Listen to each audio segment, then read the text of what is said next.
Okay. Okay. I did mention at the beginning that a lot of what we're talking about is going to be principles. We've been talking a lot here about the principles of justice, a moral justice system, not just something that's legal and can be, manoeuvred and manipulated to benefit a certain group of people at the expense of everyone else. So those principles are important. This is what we stand on in our group. We stand on the principle that the law has been invoked. Article 61's in effect, been so for more than 20 years now, and everybody is lawfully entitled to dissent from unlawful demands made by government, public servants or police. So that's when we've got this information here for people to take away and have a look at a bunch of other stuff as well. If anything that you hear here has sort of resonated with you this evening and you decide to pursue it, you will find that it will eventually result in a shift in the paradigm of the way you think about things. For example, I'll just give you one minor example. I've always been a raving sports fan my whole life. Right? Any sport, I'll watch it: snooker, cricket, rugby, whatever, sailing, even sailing. Right? So how slow is that? It's getting faster. But since I've become involved in this, I still enjoy watching those things, but it's not important to me at all anymore. It's more important what is going to happen to my children and grandchildren. Yep.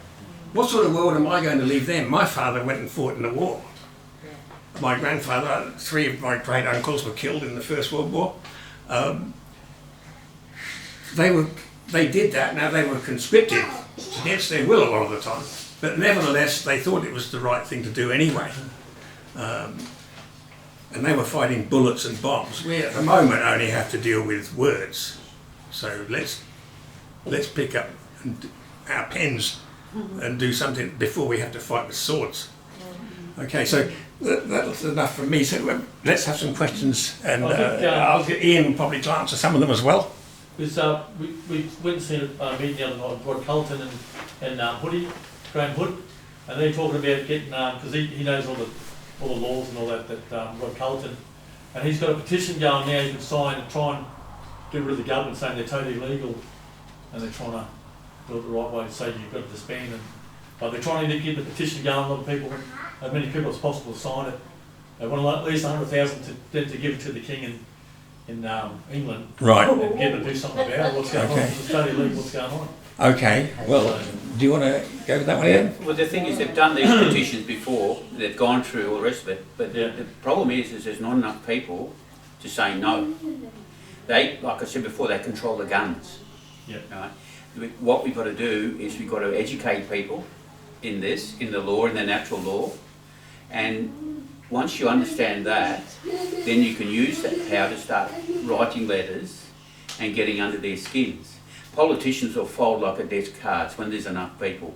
Yeah. What you got to understand is that for every notice or whatever they go to a politician, they know that they can times that by 100. But if we get enough people, wake up enough people to do it, and everyone starts doing it and really get involved, more people do it and realise. Well, that's it. What used to happen in the There's Second World War, the Nazis, when they used to go to all the big movements and stuff like that, they used to pick on the people who had backbones. Oh yeah. Because when they got rid of them, then all the rest of the crowd would fold. Yep. It only takes 1 or 2 people to stand up, and then everyone else seems to grab a backbone.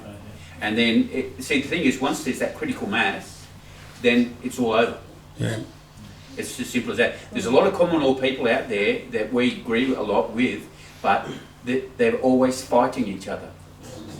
And what you've got to understand is that when someone gets reasonably popular, the powers that be, I guess you could call them, whatever you like to call it, will try and disrupt it. We still got to get together, don't we? Well, you look at what's going on over east at the moment. Yeah. That's why in Magna Carta we don't get involved in any of that. Yeah. We don't go to rallies or anything like that, because all it does, it gives people a release valve, and they do it deliberately so the crowd will calm down. Yeah.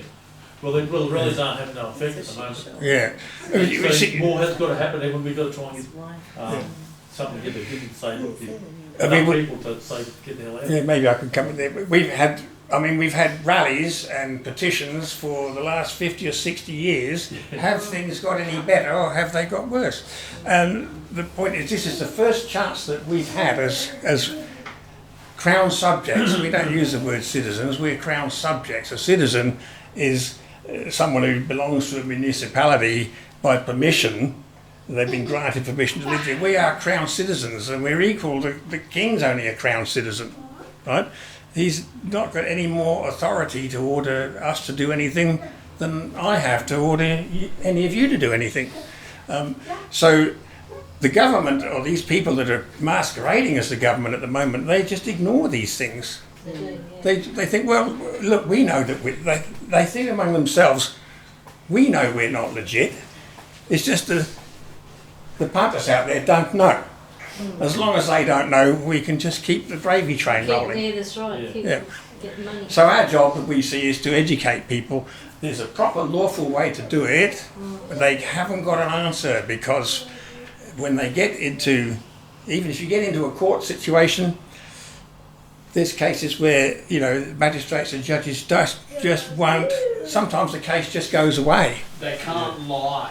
Yeah, they can't lie, they can't commit treason in open view. So that's why we use this method. So, And to getting back to demonstrations and crowds and that, why do you think they promote grand finals and football and all the rest of it? Because it's a big distraction. Yeah. It gives a release valve for people to release off, and then they all calm down again. Because what they normally do is they'll push right until people start to arc up. And what they'll do, they'll back off. Let it calm down a bit, and then they'll go a little bit more. And eventually in the end, until there's nothing left. That's yeah. how it's done. Any other questions? Yeah, who's got another question? Where can you get copies of your natural law and everything? If you look on the Mark Pazio QR code, he's got a whole lecture series on natural law. He's very good at that. He'll explain it better than we can. A book you can read or something? Oh, it's just, he's got videos. He's very direct. He takes no prisoners. He can, he's very blunt. William Keats does as well. Mark Passio can He's very be blunt. intense. Yeah. Yeah, he's very blunt, but he's very good. He's spot But you've got to get it off the computer, right? There's no book with all this stuff written in it? Well, you can print it all out if you like. Yeah. But You can get you know, books from these sources, but of course, you know, you've got to buy them. Sometimes they'll have them as an e-book. Other times you can buy them in a hard copy. Yeah. There's another one we use a lot called Lark and Rose. yeah, Lark and Rose is another really good buy. Sorry, yeah. Sorry. No, I'm stretching. Sorry, you were going. In reality, can we today honestly challenge the judge and his authority, or is it Yes. just the person? We can't. Sure. It should work every time. Well, it just depends. You've got to challenge them on their principle and morality. It's just like Jez has said, they can't lie. So you've got to say, Your Honour, what jurisdiction are you under? Is well, it you just- say first. You say, what oath are you under? Are you under the Crown Oath, or are you under the Bar Association Oath? The whole thing is that when you step into their realm, right, you're in their sandpit, and that's why we don't like going in there. Yeah. Because you're playing by their rules, and 9 times out of 10 you're not going to win. Do you have any personal experience of somebody using that approach and they've actually had it dismissed? The ones that we know, like David Robertson sending the notices in, we had one lady that got summoned to court, and they sent the notice to the judge, and it just went away. He issued an arrest warrant from the bench because she wouldn't go into his court. Judges know And, that if they do it, they're committing treason. They're just putting the noose around the neck, because the penalty for high treason is still the gallows. Yeah. That was just a handwritten letter. Court for a consumer protection complaint was dismissed. But it depends, like John was saying earlier, is how far you want to go. If you've got people that rely on and stuff like that, some people will go the extra mile, but other people won't do that Through because fear or yeah, exactly. Yeah. But what fear is lack of knowledge. And could you successfully represent yourself like that if you're Well, confident enough? the thing is that you don't want to go in there because you're against it straight away. So at what point do you raise the point Well, you don't go in there to start with. Yeah, we would only go into a court if we were arrested and taken in there. The question, are you under the Crown or are you under, whatever you Well, say? your first thing you say, I guess, is that are you under the oath of the Crown, right? At what point do you say that though? Straight away, you don't let them start. You challenge them. Okay. So You challenge them. You always ask them questions. Don't let them talk to you. It's the same if you're talking to a police. You don't let them, because once you do that, and I don't want to go into the legal realm, it's about consent, about contracting, and you don't want that. Yeah. You must stick to principle. The other, Oath is the key. go on, sorry. Yeah. Yeah, the other reason we don't go into the courts is because even if you do that, even if you get a win, right, even if somebody who's a skilled practitioner of the statute common law gets a win, it doesn't change anything for anybody else. It doesn't improve the system, it just perpetuates it. And they can always just say, well, that guy got one over us there, let's change the law so no one else can do that in the future. So what good does it do in the end? You're stepping into a sort of a corrupt, immoral system, trying to game it for your own personal gain. Is that really a good principle? So We think the principle is to stand on the law and say, you're completely unlawful, and if you do anything to me, it's going to be recorded as unlawful. Right? Now, you might threaten me to the point where I have to give in and comply, but it's only going to be under duress, and you're going to have to pay that, whatever money you extract, eventually you're going to have to stand trial for that. And if you think you're getting away with it because you're going to be dead before that happens, the evidence is still there. Your benefactors that you've left your assets to may well be called before a jury and to prove because their assets might be the proceeds of crime. So that's another thing we give them to think about. You know, There's lots of things to say to a judge. It's a matter of being like confident and knowledge. But the trick is you don't consent to anything. You don't agree to anything. You just stand on your principles and you question them because they're public service. So we have a situation at the moment where there are a bunch of people who are in fact responsible for blatantly murdering genocidal maniacs, taking this out on other people, whether it be for financial gain or whether it be for some hidden ideology or transparent ideology. It doesn't matter. But a lot of people have died and will die because of the jab. And okay, they have broken the Nuremberg Code. They should be taken out, judged, taken outside and strung up on the closest tree. we agree with you, but you don't even need the Nuremberg Code. Magna Carta covers that as well. Treason is a hanging offence. The whole idea they must go before a trial by jury of their peers for that judgment. That's the whole point of it. That's the key. Okay, so where does this process start? Where does the process of judging these people, and you're going to find them guilty, they're guilty of sin. Okay. How do you bring the charge? How do you bring the charge? Again, you've got to have that mass of people who turn around and say, we've had enough of this. And if you look at the days gone by, in the early days, before Magna Carta and all the rest of it, you used to have a village, right? And they used to have your head elder, right? And if there was a wrong done, then he would get hold of 12 just people and bring the accused in front of them, right? And they would judge on the merits, whether he's guilty or not guilty or wherever it is. Until we can get back to that. And the same with police. Police in the early days were elected by the village because he was a high standing person of high moral calibre and stuff like that.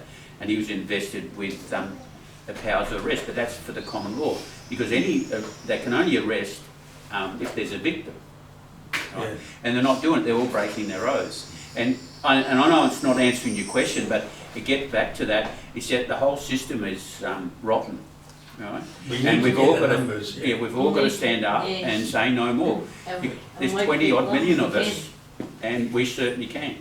It might take a generation or two. Who believe this? Well, that's the thing being is that, and I don't want to, it sounds like bad, but it's going to probably have to get a lot worse Yeah. before more people wake up. Yeah. Well, it can't get much worse, otherwise we won't have a say anymore. Well, look at what's happening over in England at the moment with all the single-aged men flooding in there. People are going crazy. Right, now, luckily we're an island and we're not down that as far down the road as that, but they're going to try it. They're going to be doing stuff to push us. And when another thing to remember is when Magna Carta first started and John was talking about the taxation driving people nuts. If you look comparative of money then and money now, we're paying more than that. Yeah. So But it's, people just don't wake up to it. that's right. It's just- There's only one real way out of this, and that is for enough people to say to the government, hey, I'm under the law and you're not, and I'm just not going to do what you say. When that gets to be a certain number of people, they'll start to take notice, and people, it will grow quite quickly. But that might take a generation. I don't know how long that's going to take. It might be that we're like the guy that plants an acorn and knows that they will never sit under the shade of the tree that grows, but nevertheless, that's the right thing to do. We can each swear our oath and do what we're supposed to do under the law, and it doesn't really matter. We're not responsible for what other people do. We're just responsible. Our job is to spread that and let people know. Somebody told me, I'm telling somebody else. And that's how it's got to go. You've got to understand too, Because it's all hidden, you know. you've got to do something. It doesn't matter because doing nothing is a choice. And there's a karmic price to pay for that. And that's why we're in the situation we are. Because there's a lot of people there that know there's something wrong.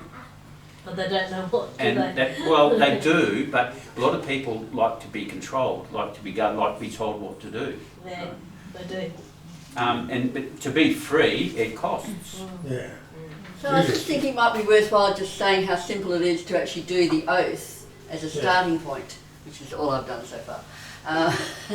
But if people actually knew that that was a point of then deciding that you're not going to go through the steps that are the That's right. treasonous path, then you're on that journey rather than waiting for someone else to fix it all. You're actually starting the process. Yeah, now all that type of information's on those But I just thought sheets if you actually there. say it to Thanks for people bringing right that here up, now, Judith. because they might not get to read it until later, and they could ask and question. Yeah, we now. can't cover everything in a situation like this. It- But that information is there, and there's people who are willing to help you to do it. And You're quite welcome to join the Magna Carta Perth 1215 Facebook page. Catherine's got the links to that. And if you've got questions and that, then I can push you on to different links and things like that. That's not a problem. The whole idea is to get people educated in law, proper law. Sorry, got a question. Yeah, I'm thinking that, because a lot of times people say, oh, well, that's not right, you'll tell them about this and that, don't be silly, that's not right. Whereas if we actually had an example of where this has worked, that... Well, I can give you a personal example, and there are other ones that I could relate. Last year, I was importing ivermectin, right? There were people in the group that I was associated with. I was associated with 2 or 3 groups.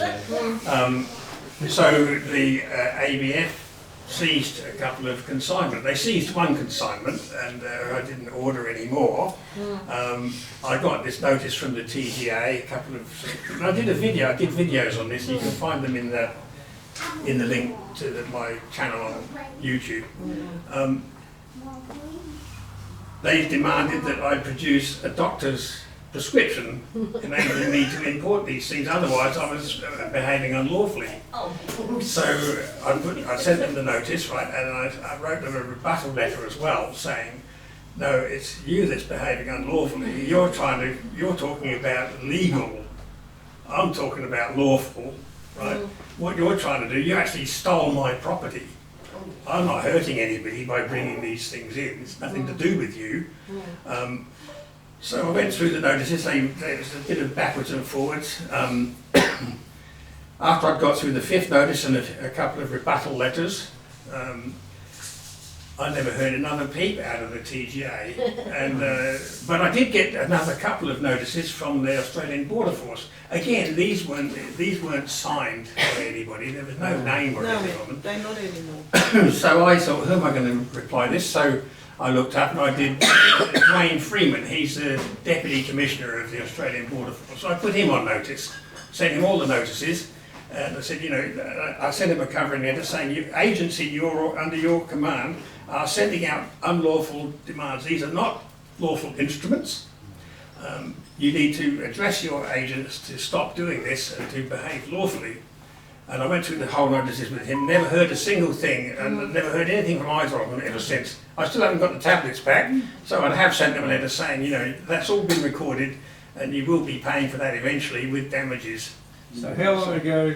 That was a year ago. Okay. You probably kissed your tablets goodbye. They're probably out of date. They never, well, of course, You can order some more now. they're never going to send a letter saying, "Oh, congratulations, you win." You know, they just shut up normally. That's what You must normally have been happens. unlucky because a lot of other people that have been ordering them have had no trouble, and India starts, you know, nagging you all the time. Yeah. Get some more. But other times there were people who did get heavy fines for it. Yeah, I never heard of anyone. They went into the court. And You they just came out. refused to pay the fines? Pardon? You just refused to pay the fines because The ABF said if I didn't download and fill in a form showing, you know, querying their confiscation and so on, that they were statutorily obliged to initiate a court action which would probably cost me a lot of money and might result in a jail term. But I sent them the notices and they didn't do anything. We've had other people who've had court orders presented to them at the door. I'll tell them about Fitzroy. He had a court summoned him for something, or he didn't go, and a couple of officers, police guys, turned up at his place and we got some orders here from the court. He said, well, I'm not accepting those, and he read them what we call a constitutional caution card, where we state that we have to caution you, I'm standing under Article 61 that was invoked on the 23rd of March 2001, and nullifies all acts and statutes. If you attempt to enforce these things against me, that's an act of high treason for which you'll have to stand trial. And while he was saying that, the senior one of these guys, who was a senior sergeant, just turned around and started walking back to the car, and the young guy was with him. He said, "What's going on, Sarge? What's going on?" And they walked back to the car, then they came back again, tried to give Fitzroy the papers. He said, "No, I'm not accepting them, you know, that court has no authority, you have no authority." And so they sort of just left him on the ground, and he just ignored it. Well, he thought, I'm bound to hear something pretty soon, because if you don't obey court orders, so they don't muck around, it's normally only a few days before you hear something. So he heard nothing for a few weeks. Eventually he called up the court where those papers were issued, and he said, I'm just ringing up to find out what's happening with this particular issue.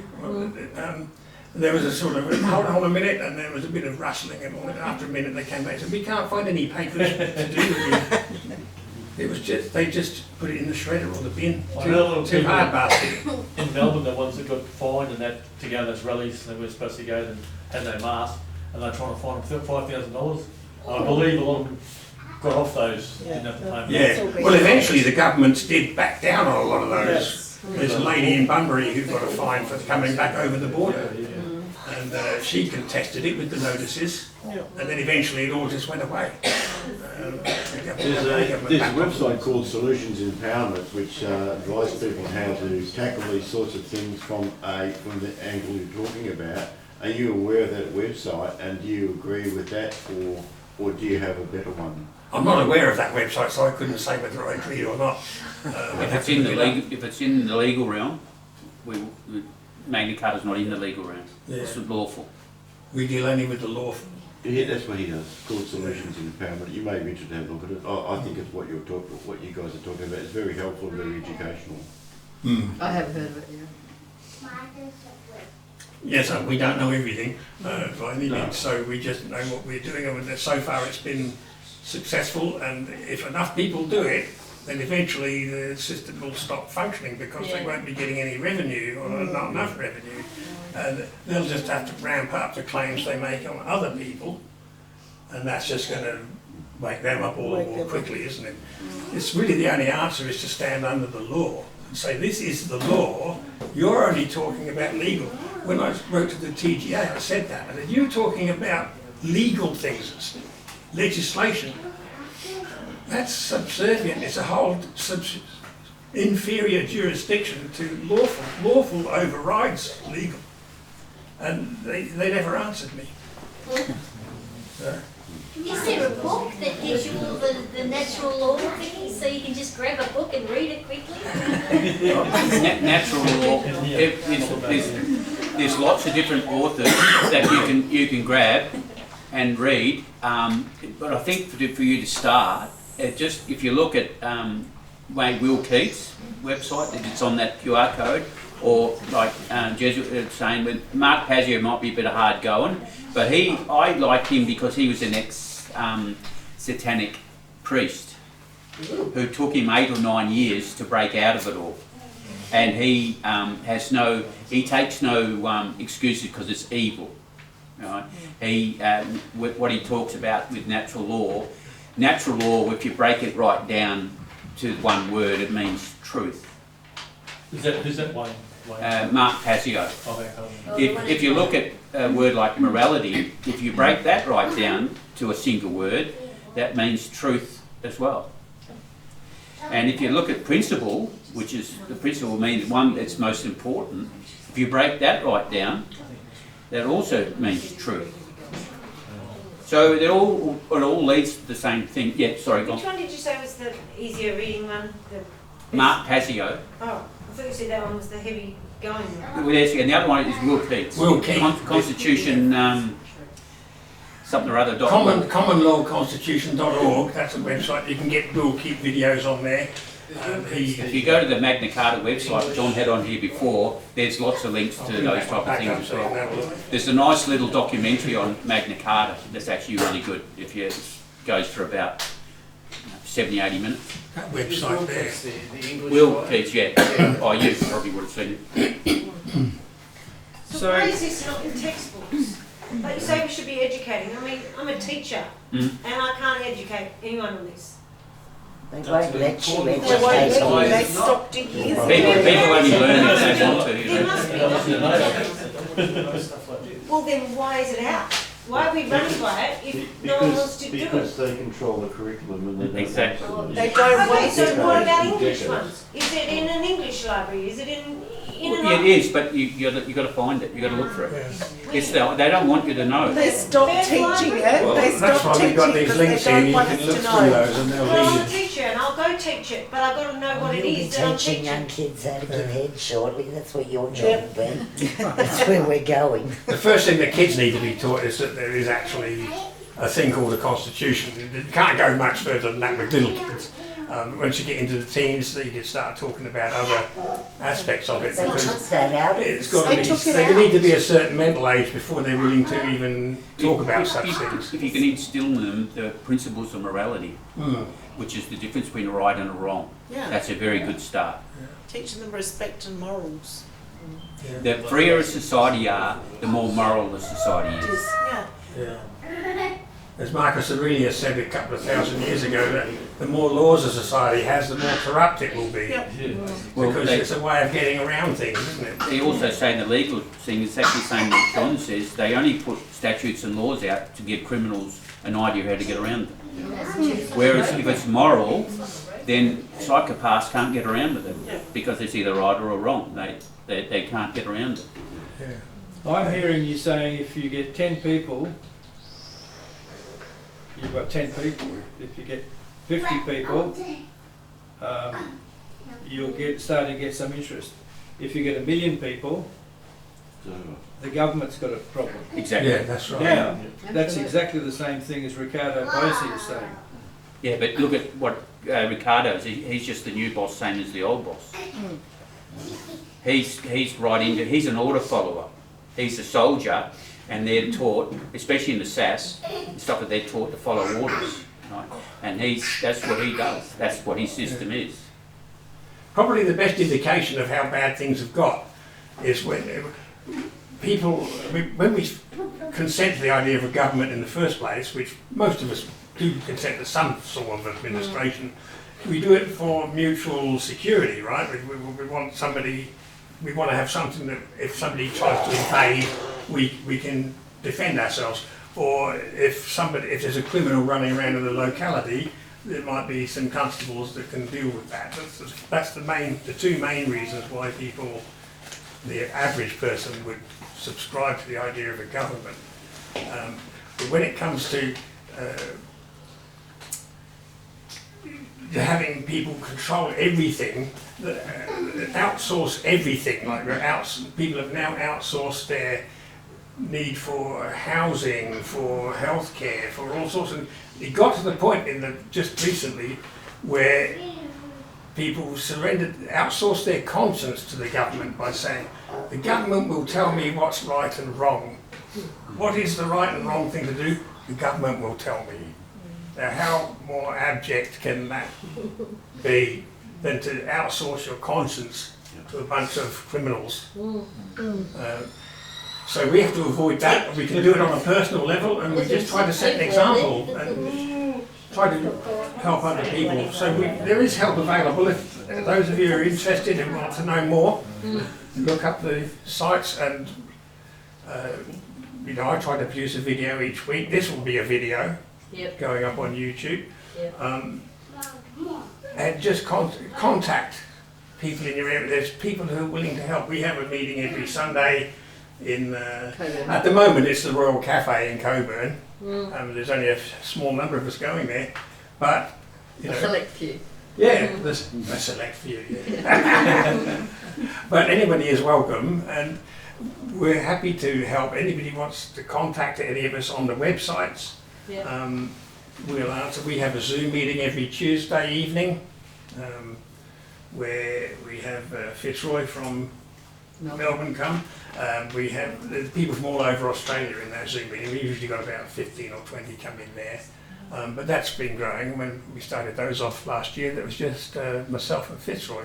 So it was only 2, and now we've got 10 times as many. And there's a recording following, so that's quite we record that and send them out. So if anybody wants to have those recordings and be able to see what we talk about in the Zoom meetings,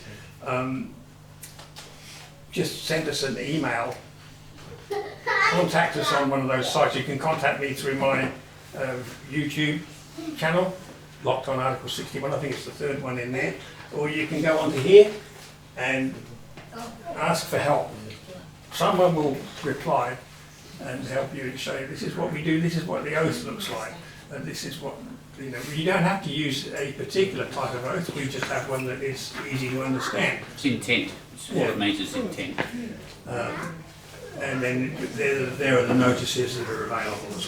So we teach people how to fill those in and what sort of evidence they have in there. The evidence in the notices is really good. It's got all the evidence about how Article 61 was invoked and why it was invoked. That's in the first notice that we hit them with. And that's the one that says, if you really want me to do something, you've got to convince me that this didn't happen. Not just your opinion, you've got to actually prove it. That's the law. That's how the law works. It's got to be proved, and they can't do that. So that's where it's a stumbling block for them. All they can do is make more threats, and it's up to each person how much they stand up to that. We don't condemn anybody who has to comply under duress because it's going to do more damage. We're entitled to minimise the harm done to ourselves. The law requires we don't harm other people. We're entitled to minimise the harm to ourselves as well, as long as we're trying to behave lawfully. So, any more questions? Sorry. Maybe we just have a bit of a chat while we get into the victuals.